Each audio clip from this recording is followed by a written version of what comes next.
आज़म खान साहब जिनके पास ये तो बोलते हैं कि 9 मंत्रालय थे, लेकिन आज वही समाजवादी पार्टी 9 मिनट नहीं है कि ग्राउंड पर आकर उनको सपोर्ट कर दे कि इनको जेल से निकाला जाए, कलेक्टर ऑफिस के बाहर धरने दिए जाए कि जब योगी मठ में चले जाएंगे और मोदी गुफा में चले जाएंगे जब तुम्हारा क्या होगा। बोलते हैं कि बीजेपी आ जाएगी, बीजेपी का डर दिखा देते हैं। मैं बीजेपी समर्थकों को भी जाता हूँ। आपने भी एक नाम अभी लिया बीच में, असद उद्दीन ओवैसी का, है ना। उनके भी तमाम भाषण हैं, है ना। उन्होंने भी किस तरीके के भाषण, एग्रेसिव भाषण दिए हैं अगेंस्ट हिंदूज़। कई उनके वीडियो वायरल हैं, पुराने वीडियोस वायरल हैं। उनके भाई का एक वीडियो वायरल है, उसके बारे में आप लोगों ने सुना होगा।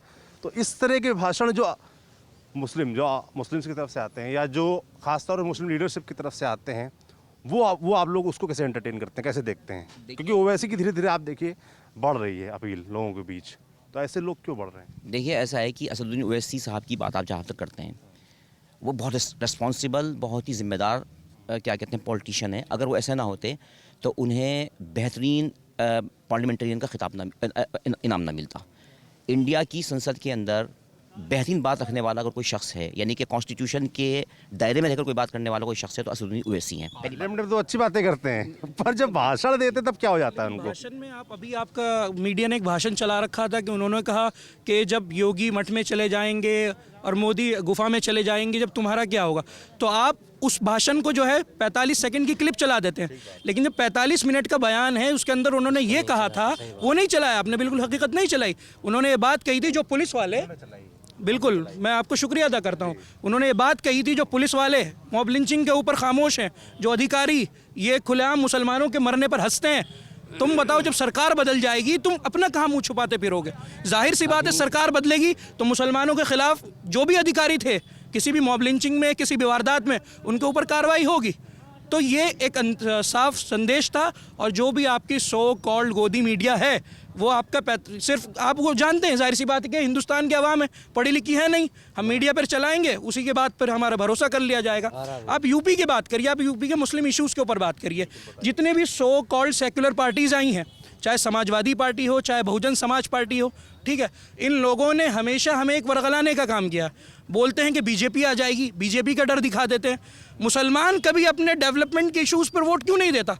आप मुझे भी अफसोस रहता है जब भी मैं बात करता हूं। आप ये जो है आप डेटा क्यों नहीं देते? अभी CDPP का डेटा आया है जो असदुद्दीन ओवैसी साहब ने लखनऊ में बैठ के प्रेस कॉन्फ्रेंस में इशू किया है।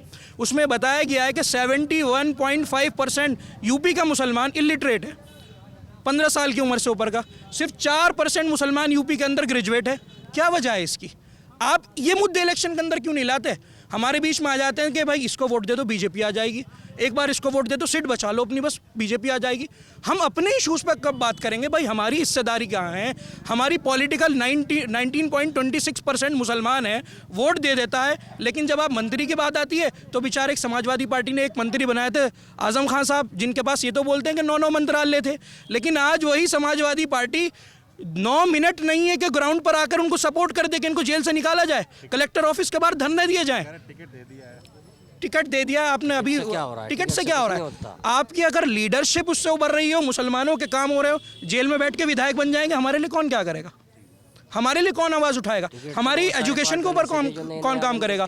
आप बता दिए कितनी स्मॉल स्केल इंडस्ट्रीज डेवलप हुई देवबंद के अंदर। MIM ने प्रत्याशी उतारा देवबंद में। देखिए हमारा जो सपोर्ट रहेगा ना वो हमारी एक सोच को सपोर्ट है। आप प्रत्याशी कोई भी उतार दें, लेकिन हमारी जो एक सोच है अभी वो सिर्फ अपनी क़यादत के ऊपर है, उसको किस तरह स्ट्रॉन्ग करें। और आप अगर MIM की बात करते हैं, बहुत लोग कहते हैं कि कैंडिडेट अच्छा नहीं है, तो बिहार के अंदर 5 MLA बने जिसमें से सिर्फ एक को एक्सपीरियंस था, अख्तरुल ईमान साहब को। उसके बाद असदुद्दीन ओवैसी साहब, जिस तरीके से स्कूल्स के अंदर मीटिंग होती है ना, पेरेंट टीचर्स मीटिंग, इस तरह उन विधायकों की मीटिंग होती है और वहाँ से पूरा होता है कि आपको ये काम करना है और मंथली रिपोर्ट जाती है कि आपने क्या काम किया। ये और किसी और पार्टी में नहीं देखेंगे आप कि खुद पार्टी प्रेसिडेंट विधायकों की मीटिंग लेता है, उनसे रिपोर्ट मांगता है हर महीने, बताओ अपने एरिया में क्या काम करा, नहीं करा तो क्यों नहीं करा। तो जाहिर सी बात है हमारी एक सोच है अपनी मुस्लिम लीडरशिप को डेवलप करने के लिए। अगर आपको हमारा 19.26% वोट चाहिए तो फिर आप हमें हमारा डिप्टी CM भी चाहिए। जैसा कि भाई साहब कह रहे हैं कि देवबंद, भाई साहब कह रहे हैं कि इस सोच के साथ इस बार वोट करने वाले हैं कि किस तरीके से मुस्लिम लीडरशिप डेवलप हो और स्ट्रॉन्ग हो। क्या सभी लोगों का इससे इत्तेफाक रखते हैं? नहीं, हम इत्तेफाक नहीं रखते। असजर इलाही, मैं लॉ स्टूडेंट हूँ। मैं आपको बताऊं, यहाँ MIM ने अपना कैंडिडेट उतारा है, वो सिर्फ वोट कटवा कैंडिडेट हैं। यहाँ पे सब मुसलमान हैं, सब मुसलमान भी यही चाहते हैं कि यहाँ पर बीजेपी हारे और बीजेपी को रोकना चाहते हैं। क्यों रोकना चाहते हैं? क्योंकि MIM वाला जो कैंडिडेट है इनका, उसके साथ सिर्फ दलित कैंडिडेट है। मैं इन भाई से पूछना चाहता हूँ, क्या पूरा मुस्लिम उस कैंडिडेट के साथ पूरा मुसलमान खड़ा है? नहीं खड़ा। यहाँ पे समाजवादी पार्टी ने अपना कैंडिडेट उतारा है, ठाकुर उसके साथ है और दलित भाई भी उसके साथ हैं, मुसलमान भी उसके साथ है। तो हम तो ऐसे के साथ जाएंगे जिसको सब समाज का वोट मिलता हो। बस ये हमारा कहना है।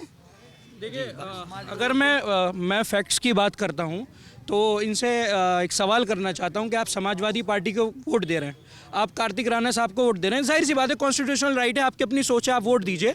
लेकिन एक सवाल समाजवादी से यह है कि 2013 के अंदर आपके मुजफ्फरनगर के दंगे हुए, सरकार किसकी थी? समाजवादी की थी। समाजवादी चाहती तो फेयर ट्रायल करा कर जितने उसके दंगाई थे, चाहे सुरेश राणा हो, चाहे संजीव बलियान हो, जो आज MLA और MP बन के फिर रहे हैं, उनके ऊपर फ़ौरन कार्रवाई कराती।